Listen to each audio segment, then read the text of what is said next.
भाइयों और बहनों, एक भाई पूछते हैं और या तो सोचना करते हैं कि अभी तो चारा काफ़ी लगता है, तो कल से 5 बजे से प्रार्थना शुरू करनी। इसका मन ये हुआ कि 8 घंटा पहले से।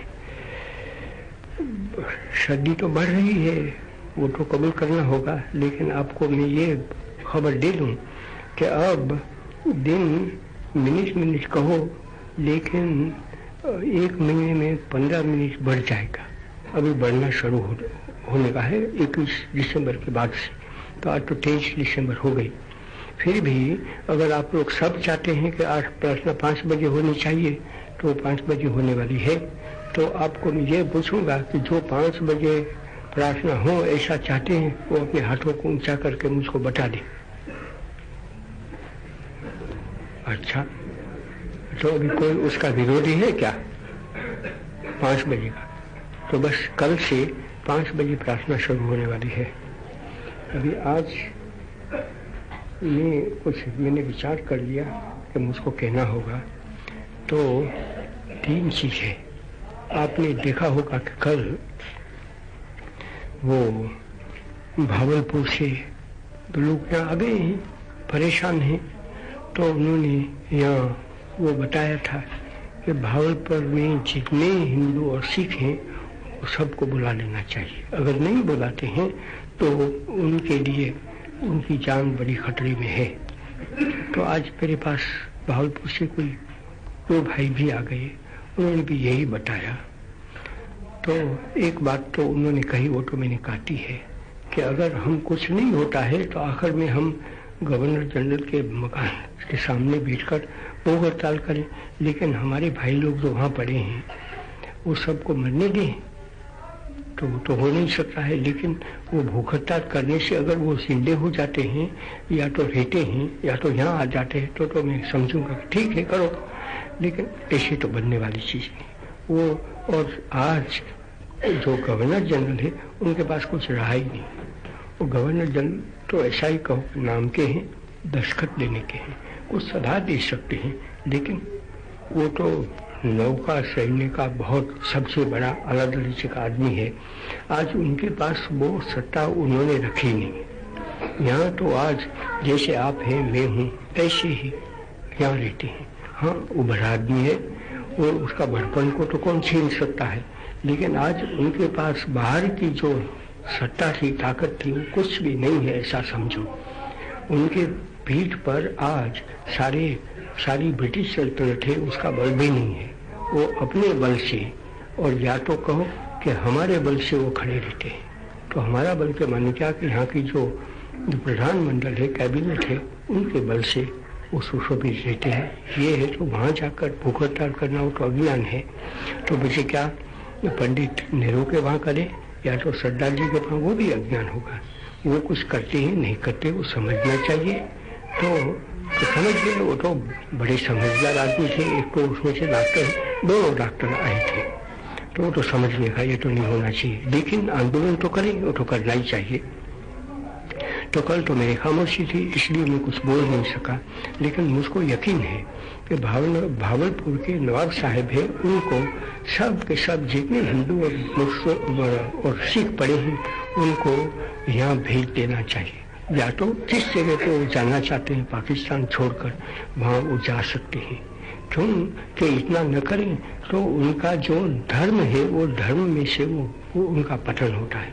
नवाब साहब है, नवाब साहब होते हुए भावलपुर में क्या हो गया वो तो उसको बयान देने की जरूरत नहीं है। वो खतरनाक बात हो गई, काफ़ी हिंदू सिख परेशान हो गए, मर गए। अगरचे सिखों ने भावलपुर बनाया है, भावलपुर में जो कुछ भी है तो उसमें उनका तो बड़ा हाथ है। वो तो यूँ तो हमेशा हर जगह पर उद्यमी रहते हैं। वो बेच कर खाने वाले तो है नहीं, एक तो लड़ सकते हैं और इसी तरह से किसान का काम वगैरह भी तो कर सकते हैं। तो ऐसा उन्होंने किया। और हिंदू वहाँ रहे तो भी वो हिंदू भी कोई आलसी बेच कर थोड़े गए थे कि वहाँ रहना है, कुछ काम नहीं करना है और खाना है, ऐसा तो नहीं किया। तो भी जहाँ तक मैं समझता हूँ उनका कोई गुनाह तो था नहीं। गुनाह ये कि वो हिंदू पैदा हुए हैं और सिख पैदा हुए, उनमें से काफ़ी को मार डाला। बाकी को पीछे भागना पड़ा। लेकिन भागते भागते भी जो वहाँ रह गए वो वहाँ आराम से नहीं रह सकते हैं। अगर वो आराम नहीं महसूस करते हैं तो नवाब साहब कहें, कोई भी कहें, उससे क्या हुआ। तो मैं ये समझता हूँ कि नवाब साहब को अपना धर्म है उसका पालन करना चाहिए।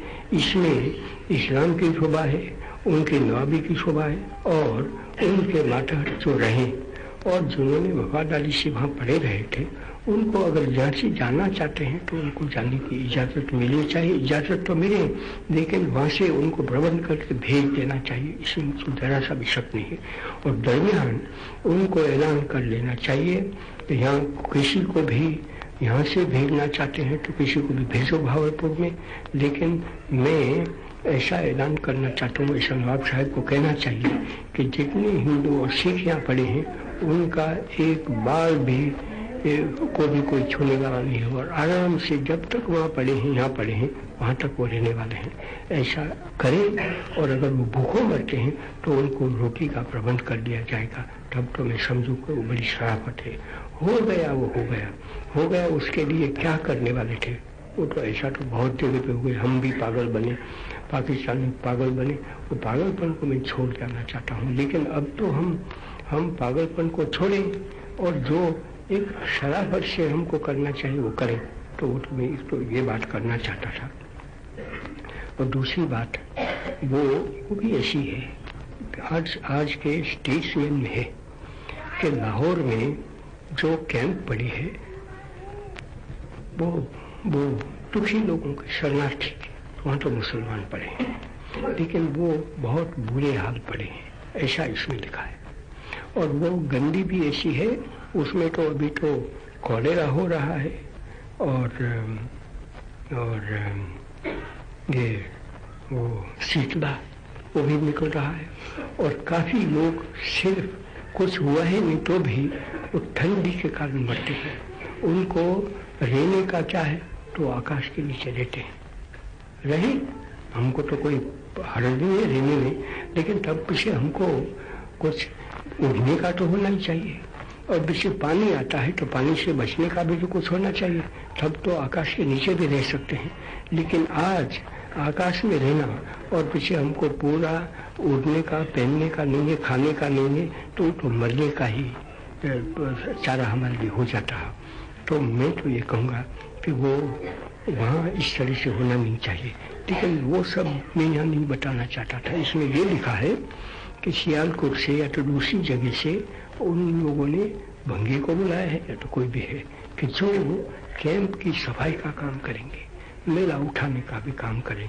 तो यहाँ देखते हैं उनका ऑफिसर है वो कि मैं तो लाचार बन गया हूँ कि इसको बुलाई तो सही, लेकिन पूरा काम तो उनके पास मिल नहीं सकता है, वो नहीं होगा। किस तरह से उसमें तो मैं जानता ही नहीं हूँ, तो मैं क्या बताऊँ। लेकिन इतना तो है कि वहाँ परेशानी में वो लोग पड़े हैं। तो वो मुसलमान है तो भी क्या हुआ, वो पाकिस्तान है तो भी क्या हुआ। मैं तो उससे मुझको तो बड़ा दर्द होता है कि ऐसा क्यों होता है, इंसान ऐसे क्यों बनता है। और जब वो दुखी लोग हैं यहाँ से हमारी जातियों से डर के जान बचाने के लिए भागे, तो वहाँ कुछ सुख तो मिलना चाहिए, वहाँ उसको काटते तो नहीं है। लेकिन ये तो एक दूसरी चीज़ पैदा हो गई कि अपना घर को छोड़कर चले गए, तो वहाँ पीछे कोई घर बार कुछ नहीं रहा। तो मैं तो पाकिस्तान की हुकूमत, ये जो ऑफिसर है उनको, और मैं तो यहाँ तो कहता ही आया हूँ, हर जगह पे जो ऐसे दुखी लोग हैं उनको कहना ही नहीं चाहिए कि हमको पकाने वाला दे दो, हमको झाड़ू निकालने वाला दे दो, मेला उठाने वाला दे दो, रास्ते साफ करने वाला दे दो। तो पीछे हम क्या करेंगे जो परेशान हो गए हैं दुख से, दुख के कारण यहाँ भागे हैं, वो तो वहाँ भागे हैं, वो खुद क्या करने वाले थे। तो कोई अच्छा नहीं लगता है मुझको उसमें। मैं तो ये देखता हूँ कि हमारा गिरना है, आदमी मिट जाता है जब ऐसा कहें कि नहीं मेरे लिए वो सब चाहिए। वो तो करोड़पति के लिए तो हो सकता है, करोड़पति कहें उसके पास पैसे पड़े हैं, जितना पैसे मांगते हैं वो दे लेता है, एक के बदले में 10 आदमी को रख लेता है। लेकिन जो गरीब आदमी है उनका सब चला गया है, वो भी कहें कि मेरे लिए झाड़ू वाला निकाल दो, मेरे लिए वो निकालो, ये निकालो, तो कहाँ से बन सकता है। इसलिए मैं तो कहूँगा कि उनको दृढ़ता से, हिम्मत से कहना ही चाहिए कि आपके लिए वो हम झाड़ू वाले नहीं बुलाएंगे, सियालकोट या तो कहीं से भी, लेकिन आपको अपना काम तो करना ही होगा, कैंप को अच्छी तो रखना ही होगा। हम कहें इस तरह से रखो, पीछे भी मरते हैं तो आखिर में तो हमारे सब में तो मालिक तो ईश्वर पड़ा है, खुदा पड़ा है, वो हमको मारना है तो मारेंगे। लेकिन इंसान जहाँ तक कर सकता है वहाँ तक तो करें।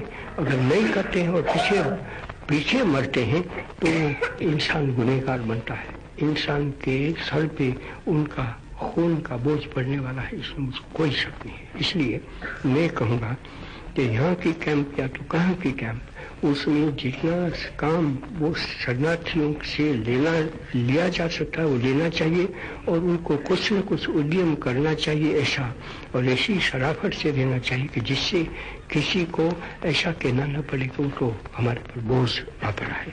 तो यहाँ भी कुछ बोझ सा हो गए हैं, कुछ तो काम तो करते हैं, नहीं करते ऐसा नहीं है, कुछ तो इंतजाम है भी सही, लेकिन काफ़ी लोगों को ये ठंडी की बर्दाश्त तो करनी पड़ती यहाँ पे। तो मैं तो वहाँ का पंजाब का ये नमूना लेकर सब कैंपों के लिए कहूँगा कि लोगों को अपना अपना सफाई वगैरह का काम सीख लेना चाहिए, वो करना चाहिए, और किसी को निकम में बेचना ही नहीं चाहिए। जो का कुछ भी काम मिल जाए वो काम उसको करना, काम करने में कोई शर्म नहीं होती है। पहले तो मैंने कह लिया और अभी तो 3-4 मिनट रहती है, लेकिन उसमें बड़ा काम उसको करना है, वो अच्छा है।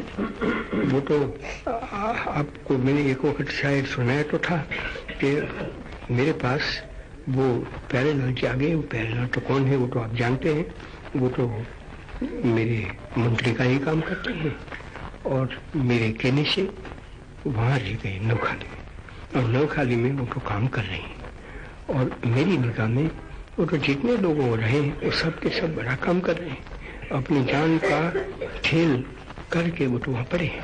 लेकिन वो हैं तो उससे जो हिंदू जो वहाँ कष्ट में थे उनको बड़ा सहारा मिला है, और मुसलमान भी समझ गए हैं कि ये तो हमारे दोस्त हैं, हमारे सेवक हैं, हमको लूटने के लिए नहीं आए हैं, हमको मारपीट कराने के लिए ले आए हैं, लेकिन वो तो दोनों के बीच में मेल अगर हो सकता है तो कराने के लिए, इंसाफ देने के लिए आए हैं।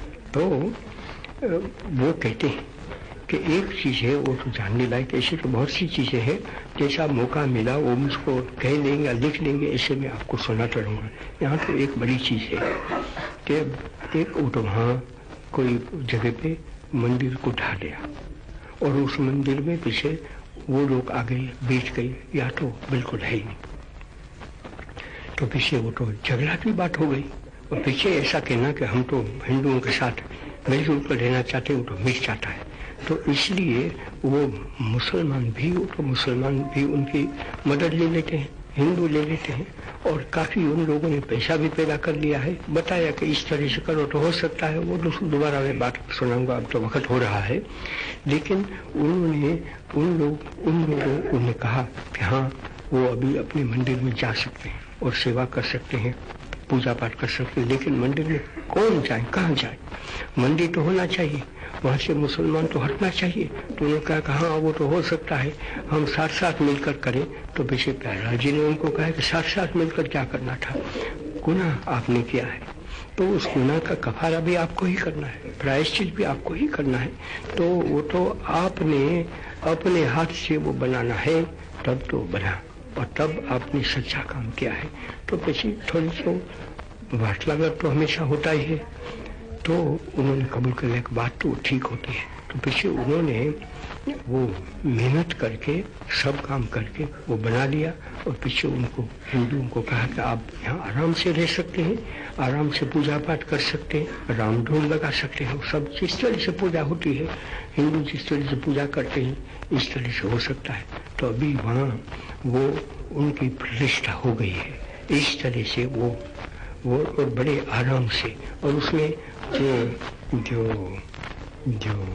अमलदार लोग उन्होंने भी बड़ा हिस्सा दिया।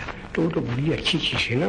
और इसी चीज़ अगर सारे हिंदुस्तान में हो जाए, सारे पाकिस्तान में बन जाए तो हमारी शक्ल बदल जाती है। तो उसमें तो पूंजी तो एक ही है ना कि हम सब अपने अपने धर्म पर कायम रहें और दूसरों के धर्म में बिल्कुल दखल न दें।